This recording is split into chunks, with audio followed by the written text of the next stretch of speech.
안녕하세요. 이재리입니다. 포토샵 강좌를 시작하도록 하겠습니다. 이번 강좌는 여러분들이 지금 화면에서 보고 계신 것처럼 거칠게 깎아낸 문자와 같은 그런 느낌들을 제작하는 방법에 대한 설명을 드려보도록 하겠습니다. 그 울퉁불퉁한 재질의 암석이나 또는 뭐 나무를 이렇게 조각칼로 그 거칠게 깎아서 글자를 만든 것 같은 효과의 문자를 만들어 볼 건데요. 게임이라든지 타이틀 그 게임이라든지 아니면 영상 타이틀에 적절하게 사용할 수 있는 그런 부분이라고 생각을 하시면 되겠습니다. 아무래도 강좌가 두 번의 강좌로 나눠서 진행이 될 것 같은데요. 15분이라는 시간 때문에 제약이 있어서 두 번의 강좌로 나눠서 설명을 드려보도록 하겠습니다. 자, 그러면 일단 예시는 이렇게 보여드렸고요. 여러분들하고 같이 한번 만들어 보도록 하겠습니다. 이것은 밑으로 떨어뜨려 보도록 하겠습니다. 자, 파일에서 뉴 창을 클릭을 하시고요. 사이즈는 480에 640에 480, 72 dpi 눌러주시면 되겠고요. 그 다음에 RGB의 화이트 값으로 보시면 되겠습니다. 자, 이렇게 구현을 하셨다면 이제 타이틀 문자를 입력을 하셔야 합니다. 그래서 툴박스에서 영문을 입력할 수 있는 T 도구 툴 누르시고요. 상단에 반드시 이것이 검정색인지 확인하신 다음에 그런 다음에 입력을 해주시면 되겠습니다. 저는 게임 중에 디아블로라는 것이 있으니까요. 디아블로로 구현하도록 하겠습니다. 사실 저는 이미 이게 세팅이 되어 있기 때문에 이렇게 나오는데요. 여러분들하고 같이 한번 만들어 보도록 하겠습니다. 사실은 이렇게 한 다음에 이 부분이 없으면 실제로는 이제 이렇게 구현이 나온다고 보시면 되겠습니다. 그래서 diablo 해서 디아블로라고 말씀을 드려보도록 하겠습니다. 그리고 여기에다가 다시 디아블로 뭐 저는 게임을 잘 모릅니다만 뭐 디아블로 2까지 나와 있는 건 제가 알고 있습니다. 그래서 여기까지 이렇게 구현을 할 거고요. 그리고 화면에서 글자가 정센터에 위치할 수 있도록 여러분들이 대충 위치를 좀 잡아주셨으면 좋겠습니다. 자, 이렇게 구현하셔서 글자를 입력을 하셨다면 이제 이 소문자로 되어 있는 이 부분을 작은 대문자로 표현을 한번 해보도록 하겠습니다. 자, 그렇게 하기 위해서는 레이어의 T 썸네일을 더블 클릭을 하시면 편집 화면이 됩니다. 그런 다음에 여기에서 작은 대문자 형태를 구현을 해주시면 되겠습니다. 자, 그러면 이런 모양 형태로 구현이 되는 것을 보실 수 있습니다. 물론 여기에 따라서 모양이 좀 달라져야 되긴 하지만 이 부분에 대한 설명은 제가 강좌를 통해서 설명을 드렸기 때문에 각각 어떤 역할을 하는지 설명을 드렸으니까 그것을 참고를 하시면 되겠고요.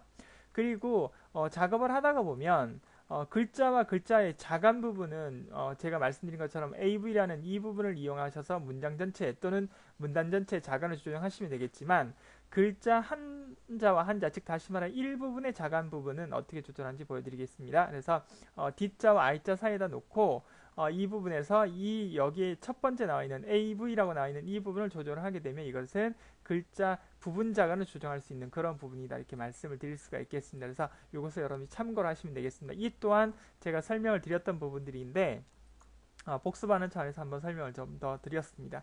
자, 이렇게 해서 글자를 다 완성을 하셨다면 이제 여기에 본격적으로 작업 형태를 한번 만들어 보도록 하겠습니다. 타이틀 문자의 모양과 크기를 조절하셔서 적당히 여러분들이 조정하시면 되는데요.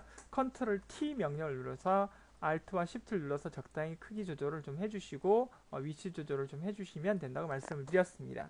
자, 그리고 말씀드렸다시피 글자 사이의 간격을 바로잡을 때 여러분들이 부분 자간이냐 아니면 전체 자간이냐에 따라서 어떤 부분을 선택해야 되는지에 대한 설명은 드렸습니다. 여러분들이 그렇게 이해를 하시면 되겠습니다. 자, 그러면 이번에는 문자를 이미지로 만드는 방법을 설명을 드려보도록 하겠습니다. 사실 문자를 이미지로 만들 수 있는 가장 보편적인 방법은 이 문자 레이어를 선택하고 마우스 오른쪽 버튼 누르신 다음에 레스터라이저 타입이라는 명령을 누르게 되면 자동적으로 썸네일이 사라지면서 이미지화 되는 것을 여러분들이 보실 수가 있는데요. 이런 경우에는 원본은 그대로 보존을 하고 새로운 레이어를 하나 만들어서 작업을 하는 것이 좀 이렇게 나중에 수정 작업하기가 좀 편하실 것 같아서 저와 같이 일단 컨트롤 키를 누르고 썸네일을 클릭을 해주시면 되겠습니다. 여기를 컨트롤 키를 누르고 클릭을 하시면 선택명이 잡히죠.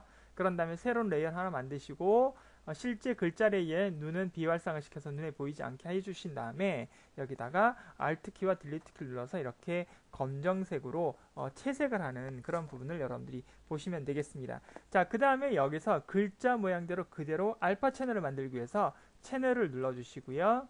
그런 다음에 하단에 보시면 여기 보시면은 Save Section, Selectionize 채널이라는 버튼을 클릭을 하시게 되면 이렇게 알파 1 채널이 생기는 것을 보실 수가 있겠습니다. 그래서 새로 만들어진 알파 채널을 클릭을 하셔도 되고요. 자, 이것을 선택을 하시고 난 다음에 컨트롤 D를 눌러서 선택 영역을 해제를 해주시면 되겠습니다. 자, 예시에서 보여드린 것처럼 글자가 이렇게 반듯반듯하지 않고 약간 울퉁불퉁했었죠. 그래서 알파 채널의 모양을 변경시켜서 여러분들에게 작업을 해드리겠습니다. 그래서 알파 1이라는 채널을 선택하신 상태에서 물론 채널 팔레트에서 작업을 하는 걸 기억을 하셔야 되겠습니다. 필터에 픽셀레이트에 크리스탈라이즈를 누르셔서 셀 사이즈는 한 8 정도 주시면 되겠습니다. 그런 다음에 OK 버튼 누르시게 되면 이렇게 글자가 울퉁불퉁, 즉 글자의 가장자리가 결정 모양 입자 형태로 변형이 되는 그런 형태를 여러분들이 보실 수가 있겠습니다. 자, 그렇다면 이제 이 울퉁불퉁한 형태를 그대로 레이어로 적용을 시키셔야 되는데, 그렇게 하기 위해서는 먼저 알파 1이라는 채널의 썸네일을 컨트롤 키 누르고 1 클릭을 하시게 되면 이렇게 변형이 된 알파 1 채널의 외곽선을 선택 영역화 시키게 되어 있습니다. 이것을 그대로 가져가셔서 레이어 팔레트를 누르시고요. 레이어 1번을 선택을 하신 다음에 컨트롤 키와 시프트 키와 I 키, 즉 셀렉션의 반전이라고 보시면 되겠습니다. 이렇게 컨트롤 시프트 I를 눌러서 선택 영역을 반전시켜서 그 다음에 딜리트 키를 누르시면 되겠습니다. 그리고 컨트롤 D를 누르시게 되면 이렇게 알파 1에 있는 그런 모양과 똑같은 모양 형태가 레이어 1번에 생성이 된 것을 여러분들이 확인하실 수가 있겠습니다. 자, 이번에는 배경을 하나 만들어 보도록 하겠습니다. 이 글자의 이 사이사이에 들어갈 수 있는 배경을 하나 만들 건데요. 새로운 레이어를 하나 만들어 주시면 되겠습니다. 새로운 레이어 만들어 주시고요. 그런 다음에 렌더에 필터에 렌더에 클라우드 명령을 눌러주시면 되겠습니다. 그래서 흑백의 구름 무늬가 만들어지는 걸 보실 수 있습니다. 그래서 이 검정색과 흰색이 이렇게 서로 이렇게 구름 모양 형태로 섞이면서 나오는 부분을 보실 수가 있겠고요. 구름 이미지를 조금 더 좀 더 확연하게 디테일하게 만들기 위해서 필터에 렌더에 디퍼런스 클라우드 명령을 눌러두도록 하겠습니다. 그렇게 하면 구름 무늬가 좀 더 복잡해지면서 여러분들이 좀 더 진한 구름 모양 형태를 보실 수 있습니다. 뭐 어떤 분들은 안개라고 말씀을 하시기도 하는데 뭐 의미 차이는 없겠습니다. 자, 컨트롤 F 키를 누르게 되면 방금 적용했던 필터인 디퍼런스 클라우드 명령을 반복 적용할 수 있다고 말씀드렸고요. 누를 때마다 색 반전이 일어나서 여러분들이 적당한 형태로 모양을 만들어 주시면 되겠습니다. 그래서 적당히 섞인 이미지가 만들어질 때까지 적용을 하시면 되겠습니다. 그것은 컨트롤 F를 몇 번을 누르셔도 상관이 없겠습니다. 자, 이렇게 구름 모양이 적당히 만들어지고 질감이 만들어졌다면 이제 구름에다 색상을 입힐 건데요. 색상을 입히는 방법은 레이어 스타일에 있는 어저스트먼트 레이어를 누르셔서 작업을 하셔도 좋지만 이 레이어 자체를 변형을 하겠습니다. 그래서 이미지의 어저스트먼트에 있는 그라디언트 맵이라는 명령을 이용해서 바로 실제 레이어를 가상의 데이터 아닌 실 데이터로 변형을 한번 해보도록 하겠습니다. 자, 클릭을 해주시고요. 그 다음 그라디언트를 클릭을 하신 다음에 여러분들이 원하시는 색감대로 만들어 주시면 되겠습니다. 그래서 저는 약간 청색 계열로 가도록 하겠습니다. 주황 계열로 가도록 하겠습니다. 그래서 값을 좀 조정하겠습니다. RGB 색상을 가지고 조절하겠습니다. 자, 45 정도 주시고요. 그 다음에 10 정도 주시고 오케이. 그 다음에 여기 정도에 하나만 더 만들어 주시고요. 거기에는 약간 갈색 모양 형태로 하겠습니다. 그래서 한 70 정도 주실 거고요. 그 다음에 30 정도 주고 0 정도 줘서 좀 갈색. 그 다음에 제일 마지막 부분을 클릭을 하셔서 이 부분 약간 주황결이니까요. 250 정도 주시고 그 다음에 190 정도 주겠습니다. 그리고 0을 주고 OK 버튼 눌러보도록 하겠습니다. 그런 다음에 OK 눌러주도록 하겠습니다. 자, 이렇게 작업을 하시면 되겠습니다. 그러니까 여러분들이 하고 싶으신 대로 색감을 넣어주시면 되겠습니다. 그렇지만 대부분 같은 어느 정도의 어떤 색의 어떤 통일감을 좀 주기 위해서 이렇게 같은 계열로 작업을 한 것을 여러분들이 확인하시면 되겠습니다. 자, 이렇게 해서 OK 버튼 누르시면 되겠고요.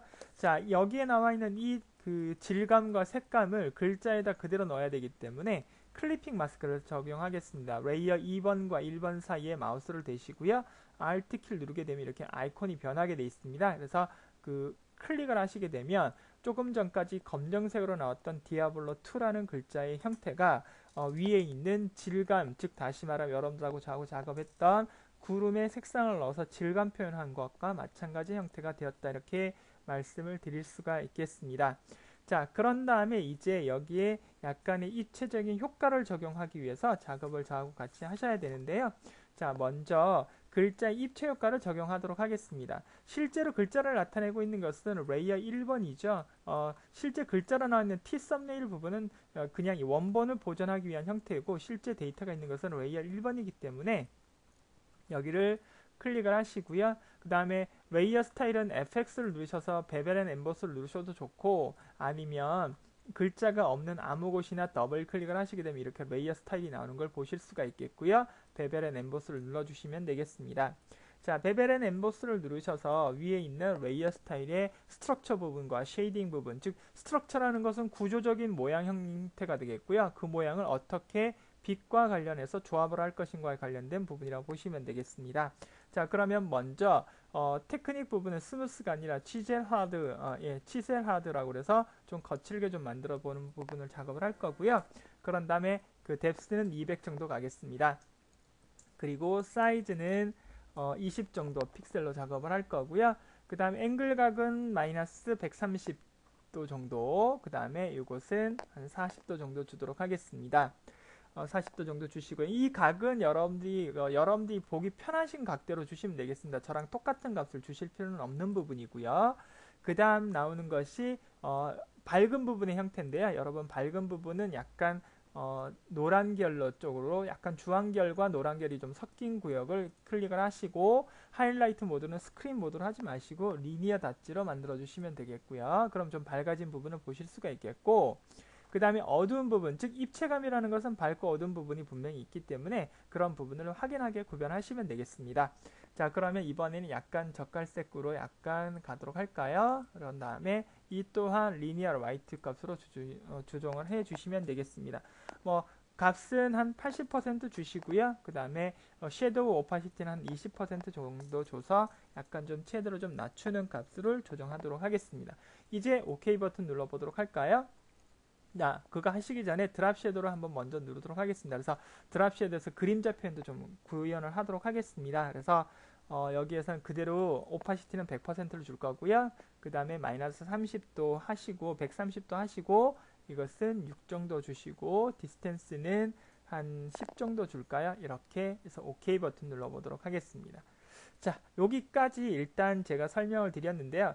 글자 입체 효과를 적용하는 부분까지 설명을 좀 드려보았습니다. 그래서 먼저 그 깎여진 글자를 어떤 식으로 거칠게 깎아낸 문자를 어떻게 만들 건지에 대한 설명을 쭉 드렸으니까요. 참고를 하시고 여러분들이 진행을 하시면 되겠습니다. 자, 이번 강좌는 여기서 마무리를 할 거고요. 나머지 배경과 그 다음에 그 배경에 사용되는 위아래의 어떤 깎여진 그런 느낌 같은 경우는 다음번 강좌에서 시작을 하도록 하겠습니다. 수고하셨습니다.